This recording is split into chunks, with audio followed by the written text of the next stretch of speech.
Assalamualaikum warahmatullahi wabarakatuh. Halo sahabat cerita kehidupan. Apa kabar kalian semua? Syukur alhamdulillah kita bisa berjumpa lagi di channel ini.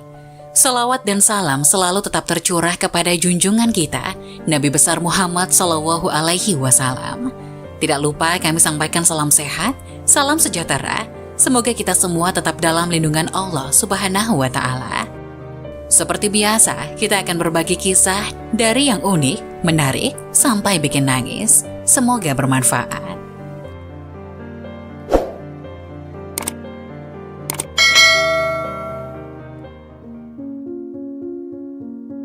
Inilah rahasia dan keutamaan sholat subuh dan asar waktu di mana malaikat menyaksikan.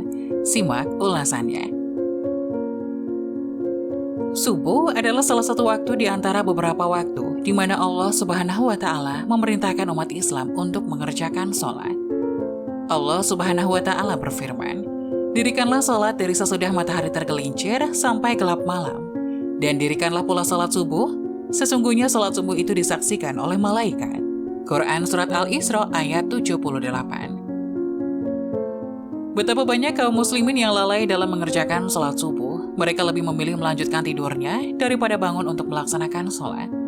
Jika kita melihat jumlah jamaah yang sholat subuh di masjid, akan terasa berbeda dibandingkan dengan jumlah jamaah pada waktu sholat lainnya. Rasulullah SAW bersabda, "Sesungguhnya sholat yang paling berat dilaksanakan oleh orang-orang munafik adalah sholat isya dan sholat subuh. Sekiranya mereka mengetahui keutamaan keduanya, niscaya mereka akan mendatanginya sekalipun dengan merangkak." Hadis riwayat Bukhari dan Muslim. Aisyah radhiyallahu anhu meriwayatkan Rasulullah SAW bersabda, "2 rakaat sebelum fajar lebih baik nilainya dari dunia dan seisinya." Hadis riwayat Muslim dan Tirmizi. Lantas, mengapa waktu subuh yang sering diungkapkan dalam berbagai ayat? Allah Subhanahu wa Ta'ala berfirman, "Dan demi subuh apabila fajarnya telah menyingsing." Quran Surat At-Takwir ayat 18. Di dalam ayat lain juga dikatakan, "Katakanlah aku berlindung kepada Tuhan yang menguasai subuh." Quran Surat Al-Falaq ayat 1. Di waktu subuh, malaikat bergantian menjaga atau terjadi pertukaran antara malaikat malam dan malaikat siang.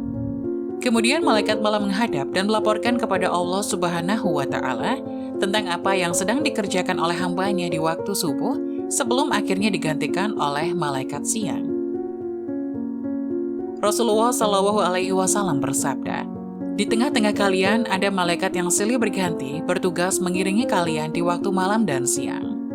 Mereka berkumpul ketika salat asar dan salat subuh. Malaikat yang mengawasi amal kalian di malam hari naik ke langit. Lantas Allah bertanya kepada mereka, padahal Allah lebih mengetahui keadaan mereka, 'Bagaimana hamba-hambaku ketika kalian tinggalkan?' Para malaikat menjawab, 'Kami tinggalkan mereka sedang mereka tengah mendirikan sholat, dan kami datangi mereka sedang mereka mendirikan sholat." Hadis riwayat Bukhari. Pikirkan bagaimana di waktu itu jika sedang tidur atau lainnya. Mungkin para malaikat akan menjawab, "Kami tinggalkan si fulan sedang ia tidur, dan kami datangi si fulan sedang ia lelap dalam tidurnya." Tidak hanya subuh, di waktu asar malaikat siang berganti tugasnya dengan malaikat malam. Maka sholat asar juga disaksikan langsung oleh malaikat, dan malaikat siang akan melaporkan kepada Allah Subhanahu wa Ta'ala apa yang dilakukan oleh hambanya. Oleh karena itu, kita semua disunahkan untuk membaca zikir pagi dan zikir pada waktu sore hari. Semoga doa yang kita panjatkan di waktu itu diijabah oleh Allah Subhanahu wa Ta'ala. Allah Subhanahu wa Ta'ala berfirman, "Maka bertasbihlah kepada Allah pada petang hari dan pada pagi hari." Quran Surat Ar-Rum ayat 17. Berikut di antara beberapa keutamaan yang mengerjakan sholat subuh dan asar. Di antaranya, 1. Salah satu penyebab masuk surga. Rasulullah SAW bersabda, "Barang siapa yang mengerjakan sholat bardain, yaitu sholat subuh dan asar, maka dia akan masuk surga." Hadis riwayat Bukhari dan Muslim. 2. Salah satu penghalang masuk neraka. Rasulullah SAW bersabda, "Tidak akan masuk neraka orang yang melaksanakan sholat sebelum terbitnya matahari dan sholat sebelum tenggelamnya matahari." Hadis riwayat Muslim. 3. Barang siapa mengerjakan sholat subuh, maka dirinya dalam perlindungan dan penjagaan Allah. Rasulullah SAW bersabda, Barang siapa yang sholat subuh, maka dirinya dalam perlindungan Allah. Hadis riwayat Muslim. 4. Dihitung seperti sholat semalam penuh. Rasulullah Shallallahu Alaihi Wasallam bersabda, barang siapa yang sholat isya berjamaah, maka seolah-olah dia telah sholat malam selama separuh malam. Dan barang siapa yang sholat subuh berjamaah, maka seolah-olah dia telah sholat pada seluruh malam. Hadis riwayat Muslim. 5. Disaksikan para malaikat. Rasulullah Shallallahu Alaihi Wasallam bersabda, dan para malaikat malam dan malaikat siang berkumpul pada salat fajar. Hadis riwayat Bukhari dan Muslim. Meskipun jaminan bagi orang yang mengerjakan salat subuh adalah surga, namun tidak sedikit yang melalaikannya.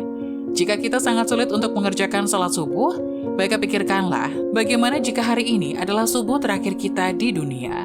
Wallahu a'lam bishawab.